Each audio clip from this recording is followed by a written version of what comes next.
Hi everyone, welcome to the Public Health Internship Getting Started video.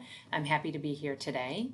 Want you to note that the video contains sound, so be sure your audio is on to learn all the answers for the quiz and to really get a sense for the class and the syllabus, more importantly. And this is for summer 2020. So just another note that the video is narrated, so as needed, adjust your sound and or view with closed captioning. This will be available through the YouTube viewing option on publichealth.arizona.edu, undergraduate internships. So a little bit about me. Hi, I'm Dr. Laura Grunwald. I use the she, he, hers pronouns, and my email address is laurag1@email.arizona.edu. I am really happy to be here helping you through this experience. I love these kind of pre-professional experiences for students because what I hear from students who've completed the internship is that they really, really value this experience and that it kind of brings everything together that you've been working on in your studies. So I'm excited for you. I'm excited for you, especially in summer 2020, which is going to be such a unique experience. We're going through such a strange and powerful time right now. So I'm really thrilled for you that you found an internship that you can do through 100% fully remote work. Just as a reminder, I'll probably mention that again during this video. Really don't hesitate to reach out to me at any point that you need to be in contact. I want to help celebrate your successes and strategize with you if you need any help. We can meet by having a phone call or over Zoom video conferencing. I'm happy to be a resource for you, so don't hesitate to reach out. I want to read through this University of Arizona Land Acknowledgement Statement before we go any further. The University of Arizona sits on the original homelands of indigenous peoples who have stewarded this land since time immemorial. Aligning with the university's core value of a diverse and inclusive community, it is an institutional responsibility to recognize and acknowledge the people, culture, and history that make up the Wildcat community. At the institutional level, it is important to be proactive in broadening awareness throughout campus to ensure our students feel represented and valued. Now just a quick overview of what I'm going to talk about in this video today. Shared expectations between you, the intern, myself, the internship instructor, and your preceptor, who's your site supervisor. Your responsibilities, my responsibilities, the preceptor's responsibilities, the assignments that go along with your applied internship experience, common questions and experiences, and advice from your peers.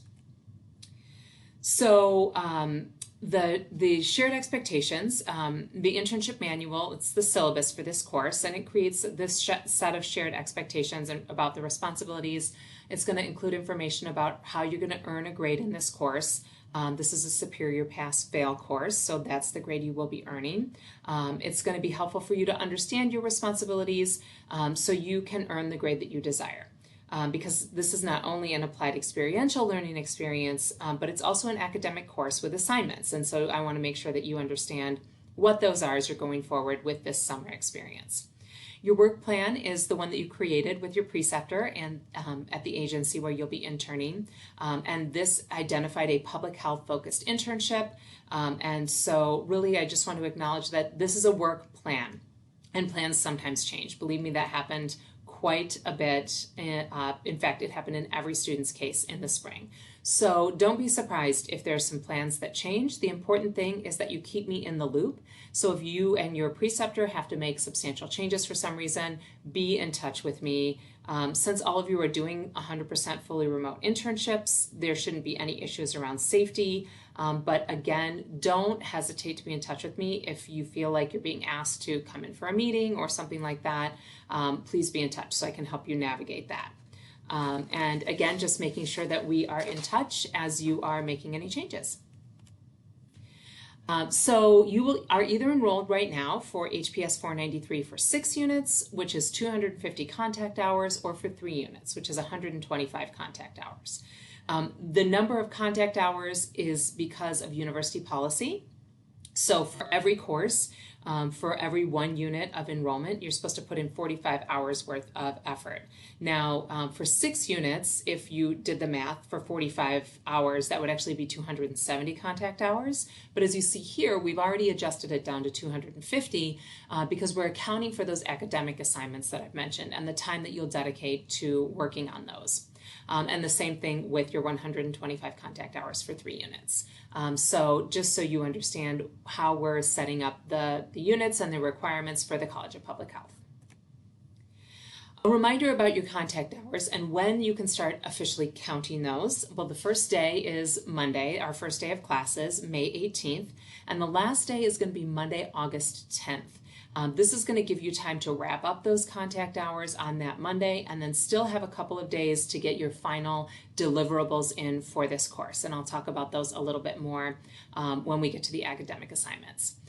Reminder that you have a couple of holidays during this summer session, Memorial Day and 4th of July. So just be sure that you're communicating with your agency and your preceptor about what your expectations are for work during that time. Another reminder about contact hours is that these are averages per week. They're assuming that you are beginning your internship May 18th and continuing through August 10th with no planned time off. So that's basically 12 weeks of active time. So if you're doing the 6-unit internship, you're going to average about 21 hours a week. And if you're doing the 3-unit internship, you're going to average about 11 hours a week. So keep in mind, these are just averages. You might do more hours one week, which means you can do less hours another week. I'm not here to micromanage your hours. You are going to negotiate that with your preceptor and with your site. And so really, as long as you're keeping track of them on your activity log, which I'll talk about in a minute, you're going to be fine to have those hours vary a little bit from week to week. Some of you may have no variance. Some of you may have the exact number of hours every week, but just know that there can be a little bit of wiggle room in there. And again, the most important thing being that you're on the same page with your preceptor. Okay, the note on hours. So I've already mentioned this, but in addition to your contact hours with your agency, you're expected to spend about 20 additional hours working on the internship assignments, reports, LinkedIn profile, ePortfolio, etc. And these hours that you spend working on these academic assignments do not get logged on your activity log and do not count towards your contact hours. So now I'll talk about the responsibilities, shifting gears a little bit, that you have, that I have as the internship instructor, and that your preceptor has, and your preceptor again is your agency supervisor. So your responsibilities are making sure that you are fully in understanding of everything in the internship manual, that you will work regularly every week to deliver your work plan, again realizing that it's a plan and that it may change, and just keeping me in the loop. You're really going to want to treat this experience like a job. You want to be professional with your communication, with your conduct. If you're in Zoom meetings, you're not going to be able to control your environment, but you want to think about what you're wearing in your professional meetings. So, are you wearing your pajamas, or are you wearing at least a clean t-shirt? You can kind of follow the lead of the other people in your agency based on what they're wearing, and then you can dress accordingly. Make sure you're communicating your needs to your preceptor. Make sure you're negotiating your schedule with your preceptor, and make sure that you are completing all the required assignments, all the academic assignments by the posted deadlines. And those are all clear on the internship syllabus or manual, and also on the D2L site. The responsibilities of your preceptor, again reminding you that the agency is the place you're interning, and the preceptor is your site supervisor. So this person will mentor you, answer any questions, help you resolve any issues. They will serve as your main point of contact, and as a point of contact for me as the internship instructor should any concerns arise. And they will be the ones completing your midterm and final evaluations and signing off on your activity logs.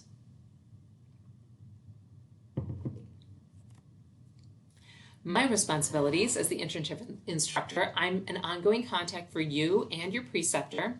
Again, here to help you negotiate anything, strategize any conversations you need to have. I'm also the one who grades your internship assignments, and I assign your final grade for this course.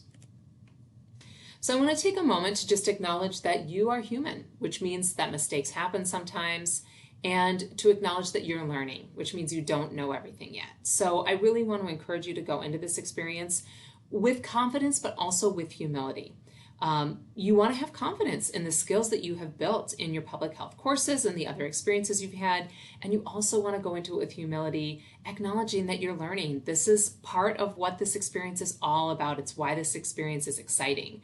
Remember that I'm here to help you process anything around this human experience that you're having around your learning. And just know that this is a growth period. So you're going to have exciting challenges ahead of you and exciting things to celebrate ahead of you too.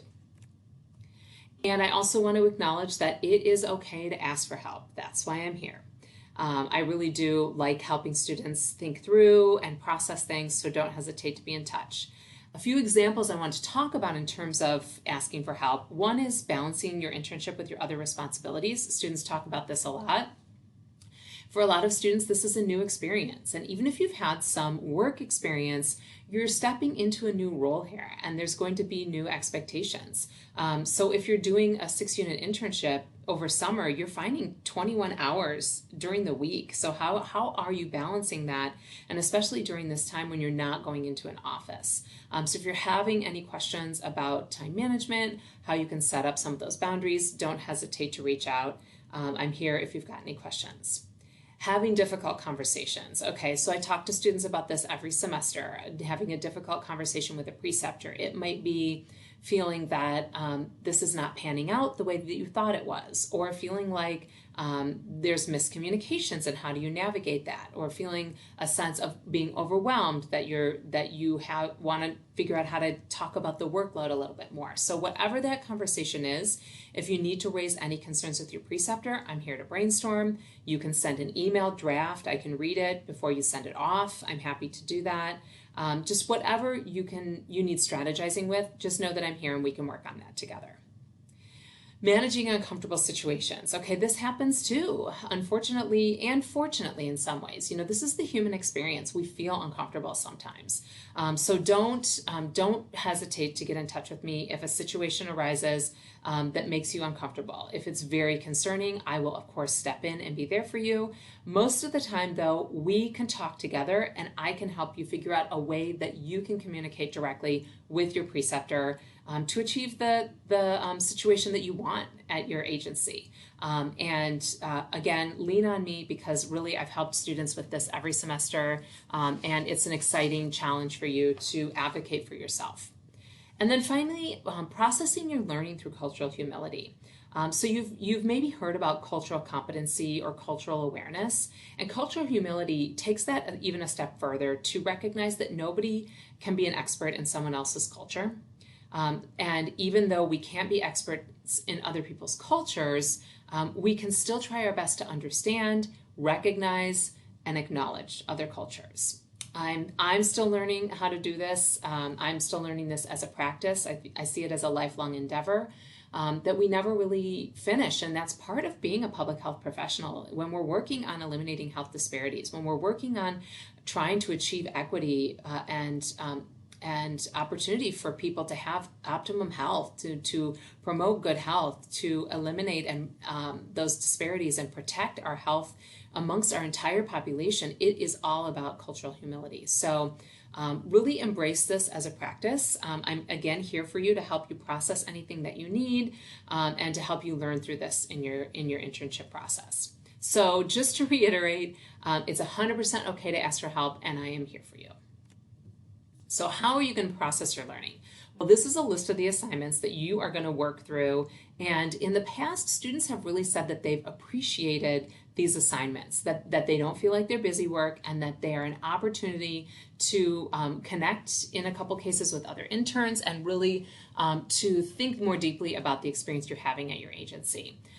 So all of these are listed on the syllabus, from the first assignment you'll do, the Getting Started quiz, to the early check-in, which I've now made a discussion board instead of having it be an individual assignment. Your foundational report, you get to interview your preceptor. Students love this assignment. And then all the others that you can see here, your activity logs, your evaluation reflections, the LinkedIn profile, and your e-portfolio. These are all going to help you really think about the skills that you bring to the table, that the things that you've learned during your public health career here at U of A, and really think about the other experiences that you've had outside of your coursework that prepare you as a dynamic professional moving forward. This is an example of a grading rubric, and so you can see, you'll see a more full version of this on the syllabus, but this just gives you a snapshot into the different assignments and what you will need to do to achieve a superior pass or fail on each of the assignments. So your first assignment will be to really carefully read this internship manual and take the Getting Started quiz after you finish this video, and then start by setting up your activity log right away so you can document the work that you'll be beginning the week of May 18th. You will find the quizzes and the other important documents on our D2L site. Everything should be clear and easy to navigate, but let me know if you have any questions about that.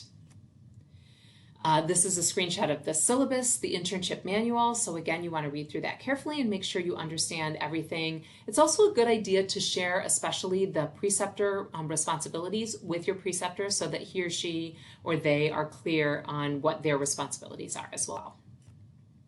And this is a screenshot of the activity log. You'll find this on the content page. You want to download a copy of this and start filling this out right away. Make sure you fill out the top part with your name and the internship agency, preceptor name, etc. And then what you want to do is you want to start by every week, list your activities that you've completed, make the connection to public health. That's your place to reflect each week on the work that you've done. So that should not be the same every week. You don't want to just cut and paste that connection to public health every week. You want to be thinking about what's been new and different that week for you. Sometimes that might be something that you bring in from the news that helped you reflect on the work that you're doing. But again, that's a part to reflect, and you want to be doing that individually and uniquely every week. So again, with the activity log, you're going to use that template provided. You'll do that short summary, and at the end of your internship, the hours must equal the number of units enrolled. So you need to have 125 hours that you have logged and earned for 3 units and 250 hours that you've logged and earned for 6 units. And at the midterm and final, you will submit this activity log to me through D2L. There's a Dropbox for each, and you will email the log to your preceptor, and then they will verify that by emailing me. What to include in the activity log? Now, students do like to ask about this. So examples of what you can include, i.e. what counts for your activity log: hours working with your agency site. So since this will be a remote experience, you won't be at the site, but any of the hours that you are working with your agency site, whether it's on a meeting or independent work, which I'm sure a lot of your work will be independent. You won't be traveling to an agency event during your regularly scheduled hours this summer, and working on approved projects at home. You're going to be doing a lot of that. So examples of what type of activities don't count. So setting up your office to do a Zoom call, that wouldn't count. You know, it would count when you start doing the active work. And other examples for those of you who will be continuing internship hours in the future: shadowing, working as a tech, any clinical focused activities. So it needs to be these public health applied activities that you'll be doing from your home via Zoom or via independent projects or supervised projects that you're working on with your preceptor. The midterm and final evaluations. So this link will be emailed to your preceptor from me. You can preview the link on the D2L course site so you have a sense for the kinds of questions that they're going to be asked and that they will answer in each of the midterm and the final evaluations. The preceptor will complete these evaluations, and then you as an intern will have a one-on-one conversation via Zoom or on the phone with your preceptor to review and talk about your assessment. And students want to know how the evaluations impact their grades. The midterm evaluation reflection impacts your grade, and the final evaluation reflection impacts your grade. So it's important to get these evaluations from your preceptors, but what's even more important is you then taking that feedback and reflecting on it in each of those assignments. So a note on the deadlines. There are deadlines associated with all of the different course academic assignments, so please refer to the internship manual for these deadlines or to the D2L course calendar. The deadlines are pretty firm, just like there's accountability on a job. Your academic assignment deadlines are going to work in the same way. So you are not going to want to turn deliverables into your internship agency late, and you don't want to turn these in late either. Now, having said that, this is an academic course. I'm your instructor. Life sometimes happens. So I have information in the internship manual for if an emergency occurs and what steps you should take to deal with that. Now, some common questions and experiences that I want to go over. How can I set myself up for a proactive start at my internship site? So the best thing to do is make sure that you are having regular meetings with your preceptor. You want to set something up right away at the beginning of the week of May 18th to make sure everything is clear between you and the preceptor, that you understand the expectations and what you will be doing each week. And then as much as you can, try and have a minimum of a weekly meeting. If you can have more than one quick check-in per week on phone or Zoom, that's even better. So if you've already, if you need to review your work plan, you can do that with your preceptor to ensure you're on the same page as far as the goals. You can ask questions about their preferred method of communication. Are they going to want emails, texts even? That might be appropriate during this time when you're going to be doing fully remote work. So just make sure that you have a good understanding of what the expectations are for you around communication and the tasks and your schedule and how you'll be checking in with them and turning in any deliverables. Okay, I'm having a tough time connecting with or communicating with my preceptor. What should I do? So this is one time when it's really good to see if there might be somebody else that you can run this past, another mentor, me. You might not have the same kind of relationships with other people at the agency site because of the nature of the fully remote internship. So if you have a mentor from a class before, or even if there's another intern that you could connect with via this class list, or that you've sort of felt like you connected with a little bit because of the discussion boards, check in with somebody, bounce an idea off someone. You don't want to do this in a gossiping way, but in a problem-solving way. So I'm always here for that to help you. In fact, I prefer that you do loop me in on any challenges that you're having so we can strategize together. As I mentioned before, sometimes running an email past me before you send it to someone is a really good way to go. That can boost your confidence. And part of the reason I want you to have a great relationship with your preceptor and that you can do that through effective communication is because your preceptor might serve as a reference for you someday. So you want to try and get things off to a good start right at the beginning. But sometimes things happen. There can be a lack of chemistry. There might be challenges because of doing this fully online. So just be in touch with me and know that I'm here to help support you and help you strategize and navigate through this process. And then finally, will my internship be valuable and fun? Will it be worth a student's time? These are questions students often have too. Sometimes students are feeling nervous, wondering what the internship will be like. This could be especially true right now, knowing that this is going to be a remote internship. But let me reassure you that all the students who converted to fully online internships in the spring, and probably 80% of them did, continued to have a great experience. And I've also had students who've done fully remote experiences for their internship from day one. And again, they have fabulous experiences. So yes, I hope that you will find this to be the most valuable and fun part of your public health degree, as many students do, or at least up there right in the top. I encourage you to give it your all, really put yourself out there, be brave, seek out an experience that is valuable and fun. Take some chances, use your preceptor as a mentor, ask them if you can go above and beyond, especially if you've got the time to do so. Really give it your all and you will have a great return on your investment. Now some advice from your peers. Make it clear what you want to gain from the internship. And if you do not think that you're gaining that from what you're doing, talk to the preceptor and see if you can work together to figure something out. Checking in on the work plan on a regular basis is a really good way and a really good jumping off point for doing that.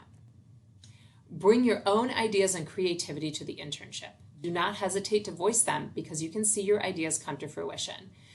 In the evaluations, preceptors often comment on how they wish students were bringing more ideas to the internship. So really try and be confident and brave and bold and bring your ideas and creativity. When working in the community, be as knowledgeable about the subject matter as you can be, but also be honest with yourself and the community about your limitations on the subject matter. This is getting back to approaching things with humility and cultural humility. No one expects you to be an expert here. You are learning, so bring that knowledge that you do have with confidence, but also express your humility and your honesty when you need help understanding something.